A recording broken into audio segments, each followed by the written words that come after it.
Starting off the list, we have the legendary Mazda MX-5 Miata.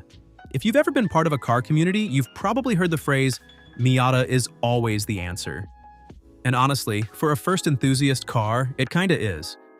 This little roadster is lightweight, fun to drive, and has one of the best manual transmissions you can get on a budget. The 1.6-liter and 1.8-liter engines in the NA and NB models may not have crazy power, but what they lack in horsepower, they make up for in handling. Plus, the Miata has one of the biggest aftermarket support communities out there. But let's be real, this car isn't for everyone. If you need back seats or a lot of cargo space, you might want to look elsewhere. And yes, it does have a bit of a reputation as a cute car, but trust me, once you drive one, you'll get it.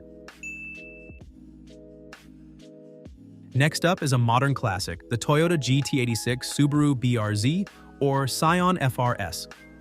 No matter which badge it wears, this car is a true driver's machine. It's got a 2.0-liter boxer engine, rear-wheel drive, and a super low center of gravity, making it one of the best handling cars in this price range. Plus, it comes with modern safety features, which is a nice bonus for a first car. But here's the catch. The stock engine is kinda underwhelming. 200 horsepower sounds good on paper, but it feels slower than you'd expect. Thankfully, the aftermarket scene is massive, so whether you want a turbo kit, an exhaust, or just a set of sticky tires, there are endless ways to make it your own.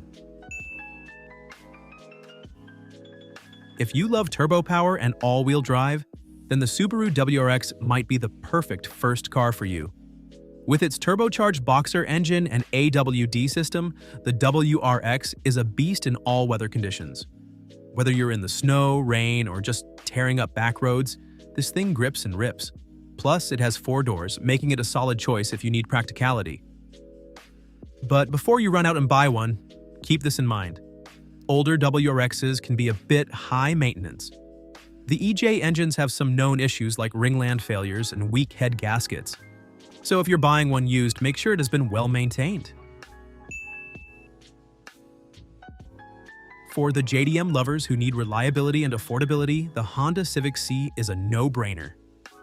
The Civic Si has always been the perfect mix of fun and practicality.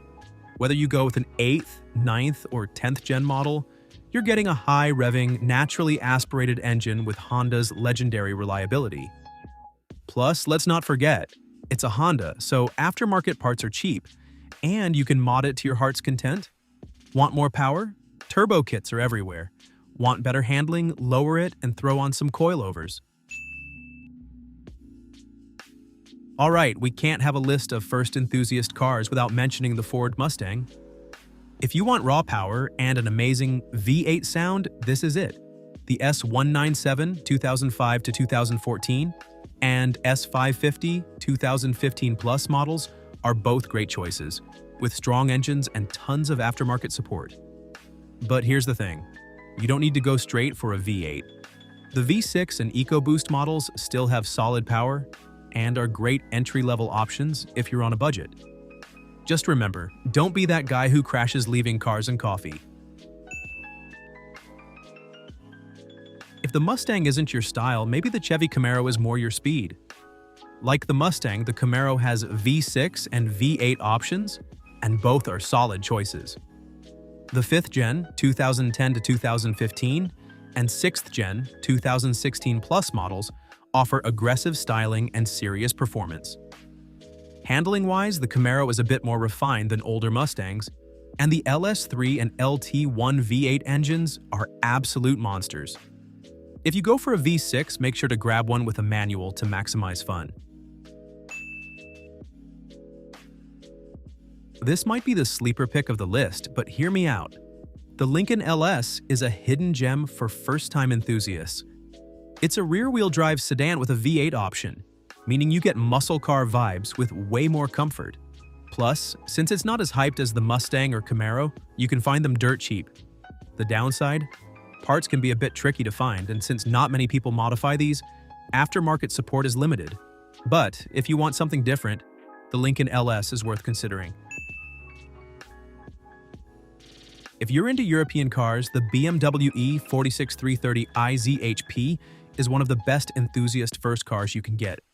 It's got the looks, the handling, and the legendary BMW inline-6 engine. The ZHP package makes it even better with the extra horsepower, upgraded suspension, and a sportier look. It's not crazy expensive compared to other BMWs, and it's got that perfect balance of luxury and performance. The only catch? BMW maintenance isn't cheap. If you're not ready to deal with oil leaks and cooling system issues, this might not be the best first car. The Nissan 350Z is the perfect mix of affordability, power, and R-D fun. The VQ35 engine sounds amazing, and with 280-plus horsepower, it's no slouch.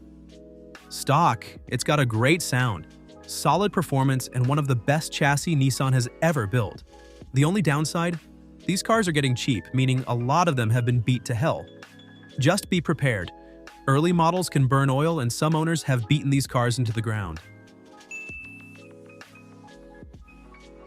Finally, for those who want a hot hatch, the Volkswagen Golf GTI is the GOAT. It's turbocharged, front-wheel drive, and has some of the best driving dynamics in the hot hatch world.